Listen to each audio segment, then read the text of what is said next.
Hi friends, welcome to our YouTube channel Innovative Science. In previous video, we are discussed about carbon and its compounds. In this video, we will learn main concept hydrocarbons. You all know carbon compounds contain many elements. The element hydrogen is present to a smaller or larger extent in majority of carbon compounds. And how that carbon and hydrogen forms huge amount of compounds. Let us see how that compounds are formed and why that compounds are called the hydrocarbons. विद्यार्थी मित्र हो, या अगोदरच्या काही व्हिडिओमध्ये आपण carbon आणि कार्बनी संयुगे या प्रकरणातील काही महत्त्वाचा भाग आपण पाहिलेला आहे. आजच्या व्हिडिओमध्ये सुद्धा हायड्रोकार्बन्स या महत्त्वाच्या भागाविषयी आपण माहिती घेणार आहोत. आपल्याला माहिती आहे की कार्बनी संयुगे जी आहेत ही हायड्रोजन आणि त्याचप्रमाणे इतर जी मूलद्रव्ये आहेत यांच्याबरोबर बंध निर्माण करून ही तयार झालेली असतात. मग एवढी लाखो प्रकारची जी संयुगे आहेत, मग त्यांचा अभ्यास कसा करायचा, त्यांचं वर्गीकरण कसं करायचं, या सगळ्याविषयी माहिती आपण या व्हिडिओमध्ये पाहणार आहोत. चला तर मग अधिक माहिती घेऊ. यामध्ये क्लासिफिकेशन ऑफ हायड्रोकार्बन्स. पण या अगोदर आपण हायड्रोकार्बन म्हणजे काय ते समजावून घेऊ. हायड्रोकार्बन या शब्दाची जर आपण विद्यार्थी मित्र हो फोड जर आपण केली तर यामध्ये लक्षात येईल हायड्रोकार्बन्स. हायड्रो म्हणजे हायड्रोजन आणि कार्बन्स म्हणजे कार्बन. हायड्रोजन आणि कार्बन या दोन्हींच्या पासून तयार होणारी जी संयुगे आहेत त्यांना आपण हायड्रोकार्बन्स म्हणतो. असे प्रकारचे हे जे हायड्रोकार्बन्स आहेत, या हायड्रोकार्बनची जर व्याख्या आपण पाहिली तर ती व्याख्या आपण समजावून घेऊया. The compounds which contain carbon and hydrogen as the only two elements are called the hydrocarbons. मग मराठीमध्ये काय होईल पहा. या हायड्रोकार्बनची व्याख्या, ज्या संयुगामध्ये केवळ कार्बन व हायड्रोजन ही दोनच मूलद्रव्ये असतात त्यांना हायड्रोकार्बन म्हणतात. हायड्रोकार्बन म्हटलं की आपल्या लगेच डोळ्यासमोर यायला पाहिजे हायड्रोजन आणि कार्बन. हायड्रोजन आणि कार्बन पासून तयार होणारी संयुग त्यांना म्हणायचं हायड्रोकार्बन. मग अशी लाखो प्रकारचे जे हायड्रोकार्बन्स तयार झालेले आहेत त्यांचं वर्गीकरण करणं गरजेचं आहे. मग अशा प्रकारच्या हायड्रोकार्बनचं वर्गीकरण कसं केलं जातं. How that hydrocarbons are classified. Let us see how that hydrocarbons are classified. Classification of hydrocarbons. हायड्रोकार्बनचे वर्गीकरण. Hydrocarbons are mainly classified into two groups.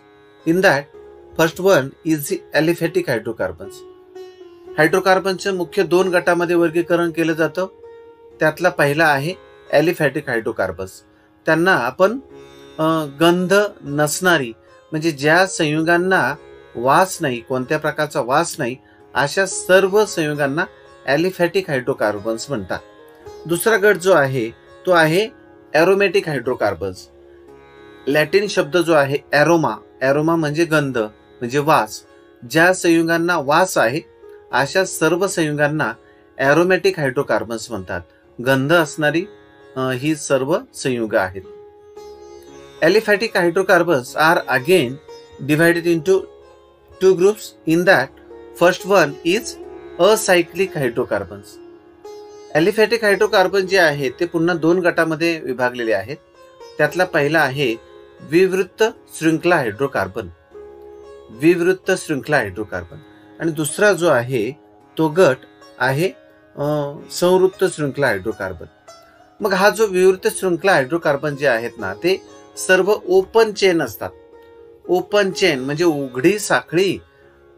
Open chain म्हणजे उघडी साखळी असणारी ही सर्व संयुगे आहेत. दुसरा जो गट आहे तो गट आहे सायक्लिक हायड्रोकार्बन. त्यांना म्हणायचं संवृत्त शृंखला हायड्रोकार्बन्स. हे कसे आहेत पहा. सायक्लिक असणारे क्लोज्ड चेन आहेत, म्हणजे बंदिस्त साखळी असणारे हायड्रोकार्बन्स आहेत हे सगळे सायक्लिक हायड्रोकार्बन्स. त्यानंतर मग हे जे असायक्लिक हायड्रोकार्बन्स आहेत हे पुन्हा 2 गटामध्ये त्यांचं वर्गीकरण केलेलं आहे. त्यातला पहिला आहे सॅच्युरेटेड हायड्रोकार्बन्स, त्यांना मराठीमध्ये म्हणायचं संतृप्त हायड्रोकार्बन्स. मग जर कार्बनची 4 ही संयुजा जर एकेरी बंधानं बद्ध असेल तर अशा प्रकारच्या हायड्रोकार्बन्सला म्हणायचं सॅच्युरेटेड हायड्रोकार्बन्स. आणि दुसरा जो गट आहे तो आहे अनसॅच्युरेटेड हायड्रोकार्बन्स, असंतृप्त हायड्रोकार्बन्स. जर कार्बनची 4 ही संयुजा जर एकेरी बंधानं बद्ध नसेल तर अशा हायड्रोकार्बन्सला म्हणायचं अनसॅच्युरेटेड हायड्रोकार्बन्स. दोन्हींच्यात काय फरक आहे सॅच्युरेटेड आणि अनसॅच्युरेटेड मध्ये? सॅच्युरेटेड मध्ये कार्बनची संयुजा एकेरी बंधानं बद्ध आहे आणि अनसॅच्युरेटेड मध्ये एकेरी बंधन बद्ध नाही, म्हणजेच दुहेरी बंध असेल किंवा तिहेरी बंध असेल तर अशा हायड्रोकार्बन्सला म्हणायचं अनसॅच्युरेटेड हायड्रोकार्बन्स. आता हे जे सायक्लिक हायड्रोकार्बन्स आहेत ना यांचं पुन्हा पुढं वर्गीकरण केलं जातं सायक्लो अल्केन्स. मग वेगवेगळ्या प्रकारचे सायक्लो अल्केन्स जे आहे त्याच्याविषयी आपण या प्रकरणामध्ये सविस्तर आता माहिती घेणार नाही, आपण या भागाकडे सविस्तर जाणार आहोत. चला तर मग हे जे सॅच्युरेटेड हायड्रोकार्बन्स आहेत त्यांचं वर्गीकरण कशा प्रकारे केलं जातं? सॅच्युरेटेड हायड्रोकार्बनचा गट आहे पहिला तो म्हणजे अल्केन. अल्केनचं काय स्पेलिंग आहे पहा, ALKANE अल्केन. आणि हे जे अल्केन आहे या अल्केनचं सामान्य सूत्र आहे CnH2n+2, CnH2n+2. आणि 2 कार्बन मध्ये यामध्ये एकेरी बंध आहे, सिंगल बॉन्ड आहे. प्रत्येक कार्बन जो आहे तो एकेरी बंधानं जोडला गेलेला आहे, त्यांना आपण म्हणतो अल्केन. त्यानंतर अनसॅच्युरेटेड हायड्रोकार्बन जे आहेत, असंतृप्त हायड्रोकार्बन जे आहेत त्याचे 2 गट पडतात. त्यातला पहिला जो आहे तो आहे अल्कीन, ALKENE अल्कीन. या अल्कीनचं सामान्य सूत्र जर आपण पाहिलं तर ते आहे CnH2n. कोणत्या तरी 2 कार्बन मध्ये दुहेरी बंध असतो, कोणत्या तरी 2 कार्बन मध्ये दुहेरी बंध असतोच. आता एका दुहेरी बंधापेक्षा जास्त सुद्धा दुहेरी बंध असू शकतील, परंतु कोणत्या तरी 2 कार्बन मध्ये दुहेरी बंध असेल तर अशा सर्व हायड्रोकार्बन्सला म्हणायचं अल्कीन, ALKENE अल्कीन.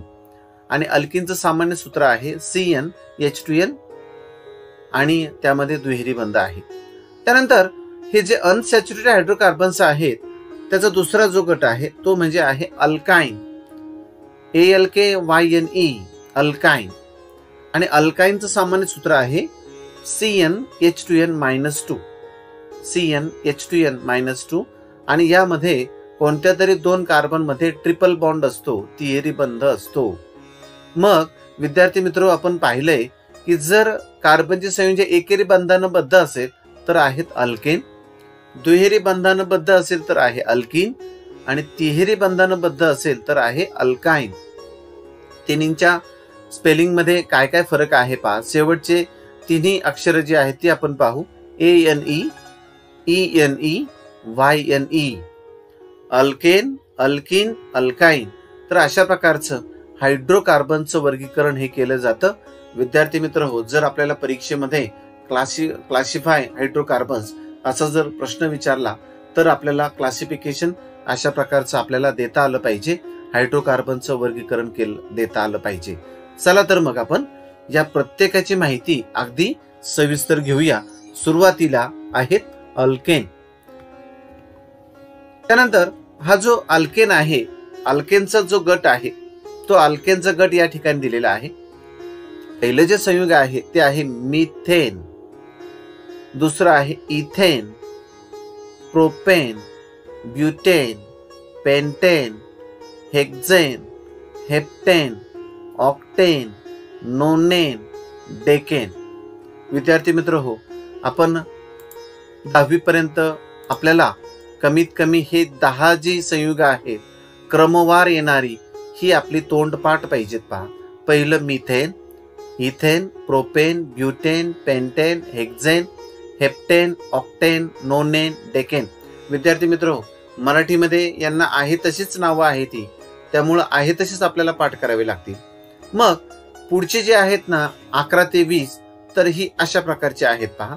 अनडेकेन, डुडेकेन, ट्रायडेकेन, टेट्राडेकेन, पेंटाडेकेन, हेक्झाडेकेन, हेप्टाडेकेन, ऑक्टाडेकेन, नोनाडेकेन, इकोसेन.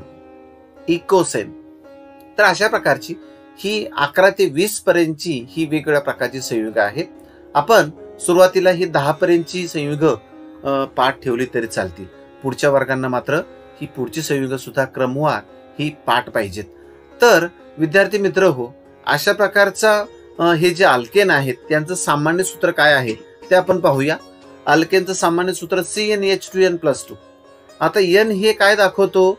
कार्बनची संख्या n = 1. जर आपण n ची संख्या 1 घेतली तर काय होईल बरं? या n च्या ठिकाणी 1 टाकू आपण. इथे 1 घेतला, इथे 1 घेतला तर काय होणार आहे? अशा प्रकारे होईल पहा. एक किंमत आपण टाकली तर. मग कार्बन 1 असेल तर हायड्रोजन किती असतील? 1 × 2 किती झाले? 2. आणि 2 + 2 4. कार्बन 1 असेल तर हायड्रोजन किती आहे? 4. लक्षात येते ना? Carbon 1, hydrogen 4. मग हे जे संयुग आहे ना, हे संयुग रेणूसूत्र आपल्या इथे दिसतंय पहा. इथं आहे CH4. याला म्हणायचं मिथेन, CH4. आणि त्याचं जे रचनासूत्र आहे ते हे जे रचनासूत्र आहे ना इथं दिलेलं, ते संक्षिप्त रचनासूत्र आहे. संक्षिप्त रचनासूत्र, कंडेन्स्ड स्ट्रक्चरल फॉर्म्युला हा आहे. संक्षिप्त रचनासूत्र आहे CH4 मिथेनचं. त्यानंतर जर आपण n च्या ठिकाणी 2 टाकला तर इथं होणार C2.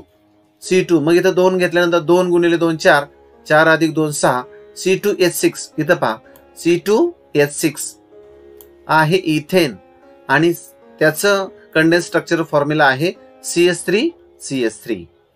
C2H6.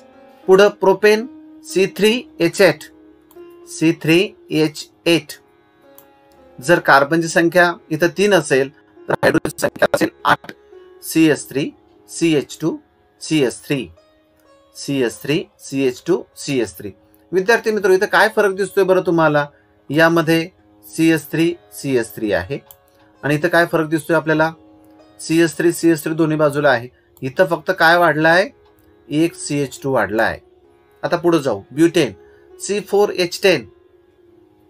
CH2 किती वेळा आहे? 2दा आहे. CH3 म्हणजे एक CH2 जो आहे तो वाढलाय. ब्युटेन आणि पेंटेन मध्ये काय फरक दिसतोय आपल्याला? प्रत्येकामध्ये पुढचा जो आहे अगोदरपेक्षा एक CH2 कसा आहे? जास्त आहे. एक CH2 काय करायचं आपल्याला? वाढत न्यायचा आहे. तर अशा प्रकारे 10 पर्यंत जे अल्केन आहेत या ठिकाणी दिलेले आहेत. आपण परफेक्ट लक्षात ठेवायचंय. सामान्य सूत्र जे आहे अल्केनचं ते आहे CnH2n+2. General formula of alkane is CnH2n+2 and remember that in alkanes there is a carbon single bond. हे पण लक्षात ठेवायचे. कार्बन मध्ये एकेरी बंध या अल्केन्स मध्ये असतो. लक्षात आलं? चला ओके, पुढे जाऊया आपण. यांचं स्ट्रक्चरल फॉर्म्युला जो आहे तो आपण पाहूया. Structural formula of alkanes. मग यांचे रचनासूत्र कशा प्रकारचे आहेत या अल्केनचे? आता आपण पाहिलं होतं की मिथेन मध्ये 1 कार्बन आहे आणि 4 हायड्रोजन आहे.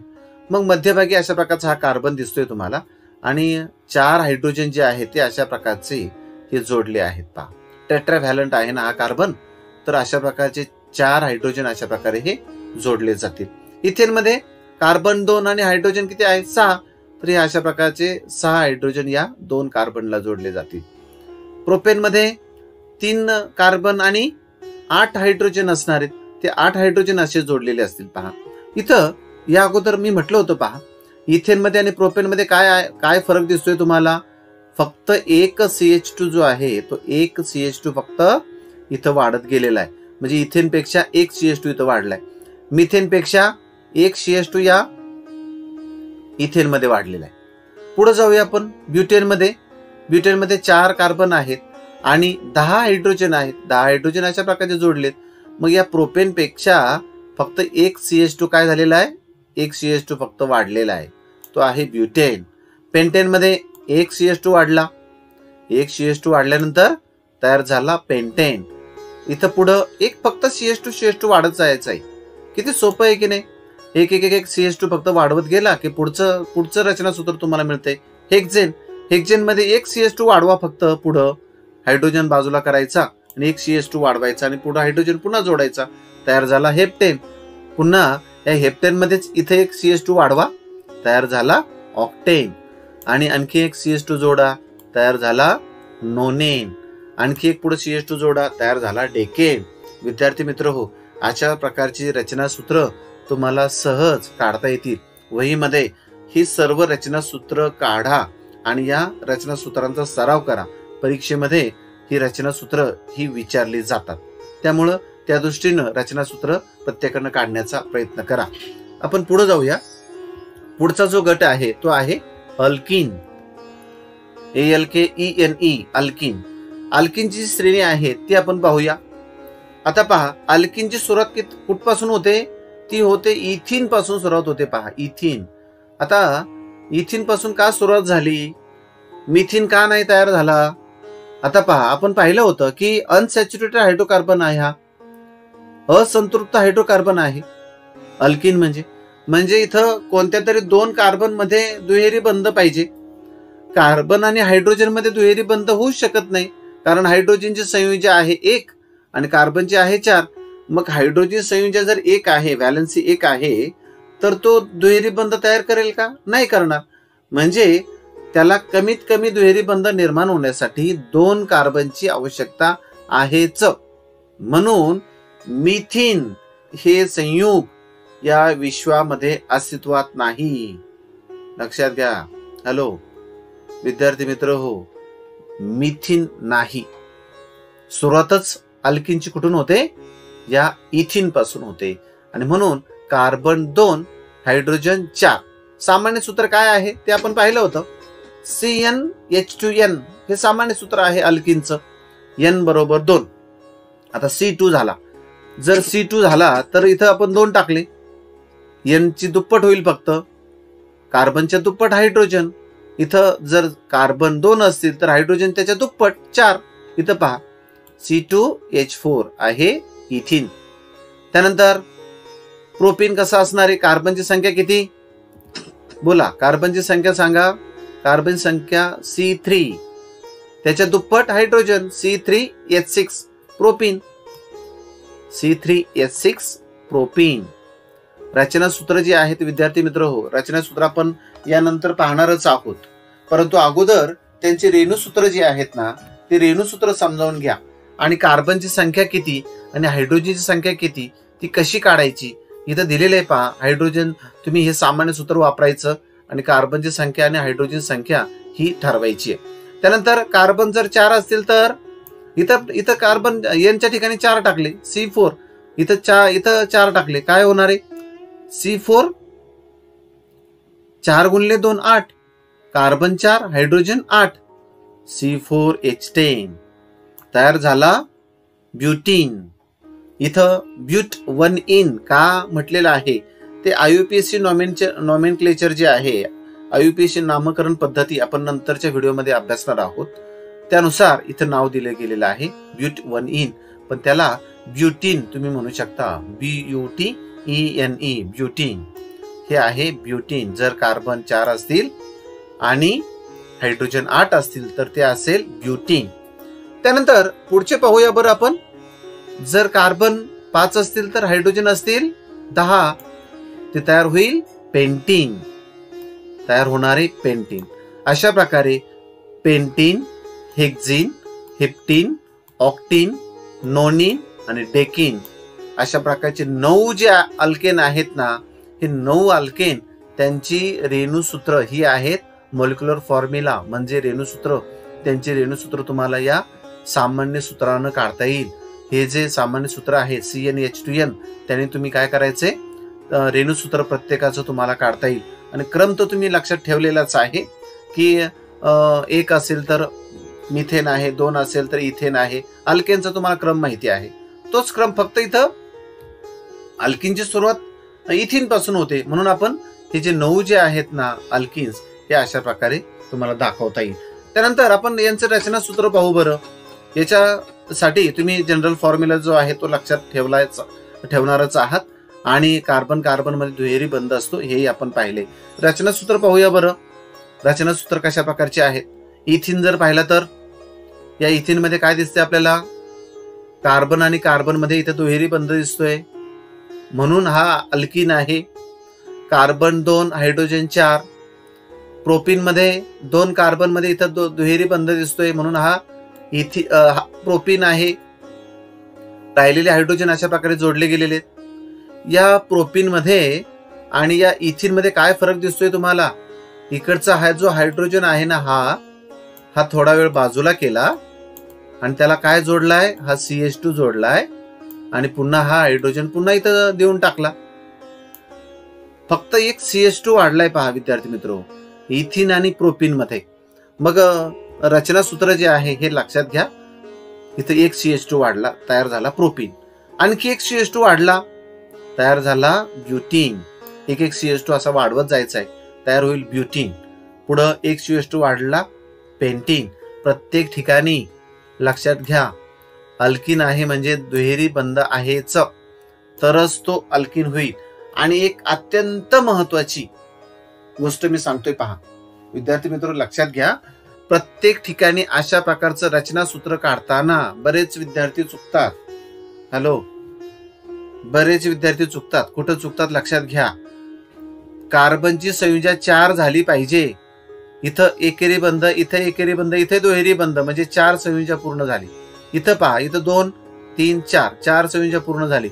जिथं जिथं तुम्ही असं रचना सूत्र काढताय ना, खात्री करून घ्यायची की प्रत्येक ठिकाणी कार्बनची संयुजा 4 पूर्ण झालेली आहे का. इथं पहा, कार्बन घेतला तर 1 2 3 आणि 4 कार्बनची संयुजा पूर्ण झाली पाहिजे, तरच ते रचना सूत्र बरोबर आहे.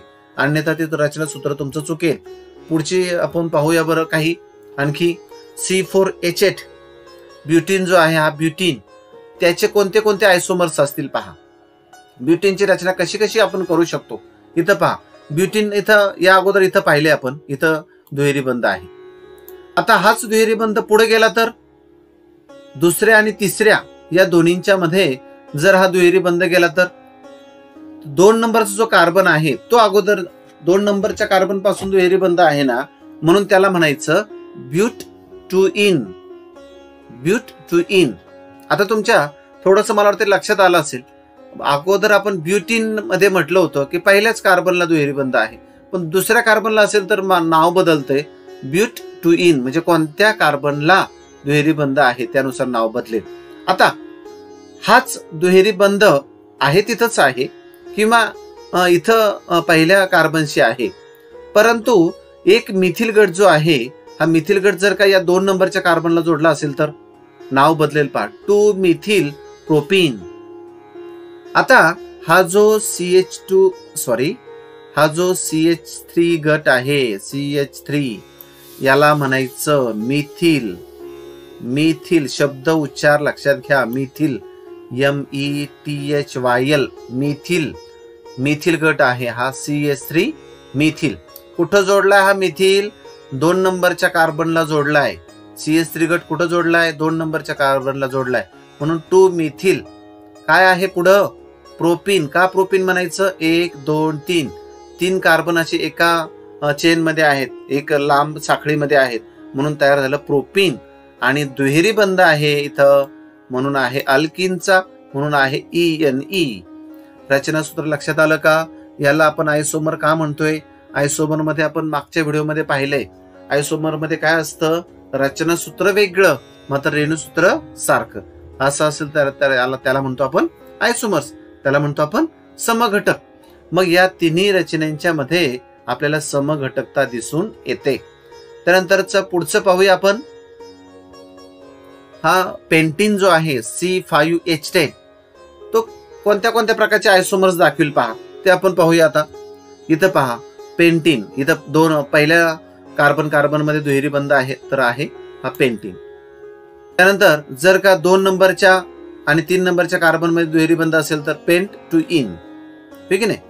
आता पहिल्याच कार्बन आणि दुसऱ्या कार्बन मध्ये दुहेरी बंध आहे, पण दुसऱ्या कार्बनला जर मिथिल गट जोडला असेल तर हा मिथिल गट नाव बदललं 2 मिथिल ब्यूट 1 इन. 2 मिथिल आणि दुहेरी बंध कुठं आहे? पहिल्या कार्बनला आहे, म्हणून म्हटलं आपण ब्यूट 1 इन. त्यानंतर इथं दुहेरी बंध इथं पहा, इथं आहे. आता मिथिल गट तर आहेच 2 नंबरच्या कार्बनला, म्हणून 2 मिथिल. त्यानंतर पुढं ब्यूट टू इन 2 नंबरच्या कार्बनला आहे दुहेरी बंध, म्हणून आपण म्हणतोय ब्यूट टू इन. त्यानंतर इथं पाहू, आता मिथिल गट कुठं जोडलेला आहे? तुम्ही म्हणाला इथं 2 नंबरला कार्बन आहे, इथंच जोडलेला हा मिथिल. पण ही कार्बनला क्रम देताना ज्या बाजूने दुहेरी बंध असतो, ज्या बाजूने तिहेरी बंध असतो, त्या बाजूने क्रम द्यायचा असतो. आता या रचनेमध्ये पहा, इथं दुहेरी बंध इकडून आहे, म्हणून इथं आपण नंबर देणार 1, इथं याला 2 नंबर देणार 2, इथं याला देणार 3 आणि याला देणार 4. बरोबर, अशा प्रकारे क्रम आपण दिला, नंबरिंग केलं. आता इथं काय होणार आहे बरं? नंबरिंग आता इथं मध्यभागी आहे हा दुहेरी बंध, इकडच्याच बाजूनं ही नंबरिंग आपल्याला करावी लागेल. 1 2 इथं 3 आणि इथं आहे 4. त्यानंतर 2 म्हणजे 2 मिथिल, इथं 2 मिथिल आणि ब्यूट टू इन 2 नंबरच्या कार्बनला दुहेरी बंध आहे म्हणून 2 इन. तर अशा प्रकारचं हे नाव या आयसोमरचं होईल. तिसरं जे नाव आहे ते आहे 3. आता मात्र नंबरिंग आपल्याला इकडे करावी लागेल. दुहेरी बंध इकडे आहे 1 2 2 3 आणि 4. आता पहा 3 मिथिल 1 2 3 मिथिल ब्यूट 1 इन. आता इथं 1 इकडे झाला ना कार्बन, म्हणून 1 इन. तर अशा प्रकारचं 3 मिथिल ब्यूट 1 इन ही नाव या संयुगाचं होईल पहा. तर अशा प्रकारचे वेगवेगळ्या प्रकारचे आयसोमर जे आहेत या पेंटीनचे होतील. वेगवेगळे आयसोमर्स तुम्ही काढण्याचा प्रयत्न करा, त्यांना नाव देण्याचा प्रयत्न करा. जेवढं तुम्ही विद्यार्थी मित्र सराव करणार ना, तेवढं तुम्हाला ते अधिक फायदेशीर होणार आहे. चला आता आपण पुढचा जो गट आहे तो पुढचा गट आपण पाहूया, अल्काइन. ALKYNE alkyne. मराठी उच्चार कशा प्रकारचा आहे? अल्काइन. आता अल्काइनची जी श्रेणी आहे ना, ती अल्काइनची श्रेणी सुद्धा 2 पासून सुरुवात होते, कारण कोणत्याही 2 कार्बन मध्ये आपल्याला तिहेरी बंध दाखवता येईल. परंतु आता इथं आपण कार्बन आणि हायड्रोजन मध्ये तिहेरी बंध दाखवता येईल का? नाही दाखवता येणार. का नाही दाखवता येणार? कार्बनची संयोजच एक आहे ना. तर कार्बन कसा हायड्रोजनची संयोजच इथं एक आहे ना. मग हायड्रोजन कसं काय तिहेरी बंध तयार करेल? नाही, होय की नाही. म्हणून तिहेरी बंध जर आपल्याला दाखवायचा असेल तर कमीत कमी 2 कार्बन आपल्याला पाहिजे, तरच आपण अशा प्रकारे तिहेरी बंध आपण दाखवू शकतो. आणि जर कार्बन मध्ये तिहेरी बंध असेल तर अशा हायड्रोकार्बन्सला म्हणायचं अल्काइन. आणि अल्काइनचं सामान्य सूत्र जर आपण पाहिलं तर अल्काइनचं सामान्य सूत्र लक्षात घ्या, CnH2n-2. CnH2n-2 यांच्या ठिकाणी आपण 2 टाकले तर काय होईल बरं? आता इथं C2, इथं 2 टाकले, 2 गुणिले 2 4, 4 वजा 2 किती झाले? 2. C2H2 होय की नाही? C2H2. मग हा जो C2H2 आहे तो इथे पहा, तो आहे इथाइन C2H2. त्याचं स्ट्रक्चरल फॉर्म्युला जो आहे, रचना सूत्र जे आहे ते अशा प्रकारचं असेल पहा. इथं दाखवले पहा रचना सूत्र. कार्बन कार्बन मध्ये तिहेरी बंध आणि राहिलेले दोन्ही हायड्रोजन दोन्ही बाजूला जोडलेले आहेत, इथाइन.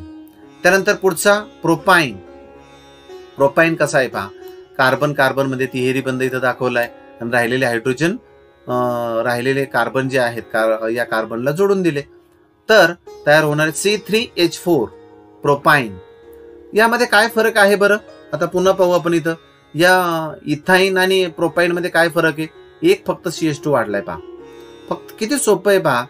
पहिल्या रचनेमध्ये फक्त एक CH2 वाढवत जायचा, हे आपल्याला पुढचं जे संयुग आहे या पुढच्या संयुगाचं रचना सूत्र आपल्याला मिळतंय. फक्त एक एक CH2 वाढवत वाढवत जायचा.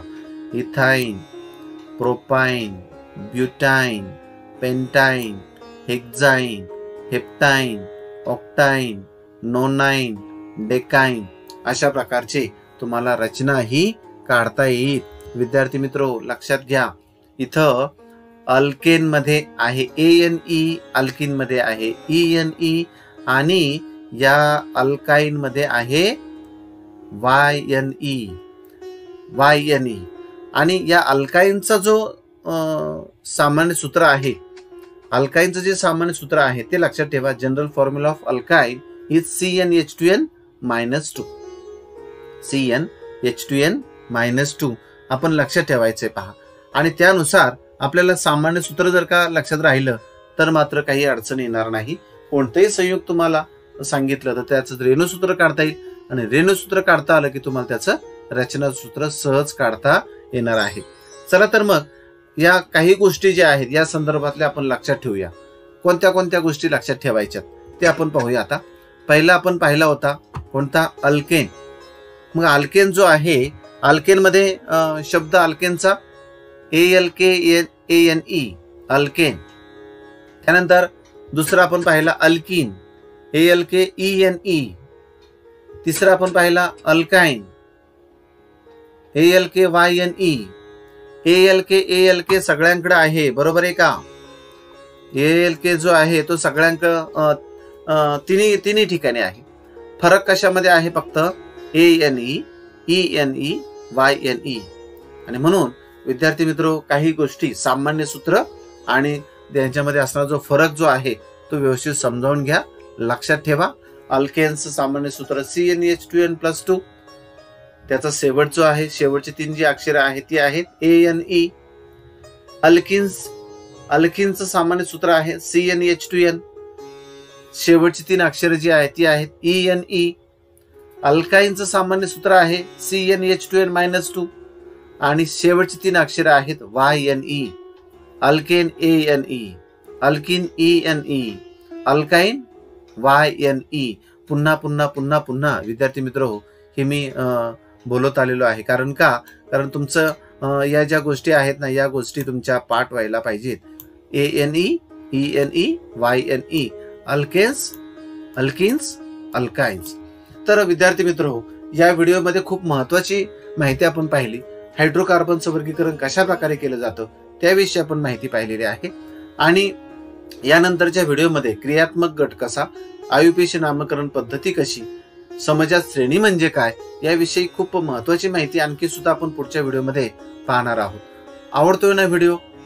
विद्यार्थी मित्र हो जर तुम्हाला या बाबतीत काही शंका निर्माण होत असतील तर मला जरूर कमेंट बॉक्समध्ये मांडत चला आणि त्यानुसार मला पुढच्या व्हिडिओमध्ये तुमच्या शंकांचं निरसन सुद्धा मला करता येईल.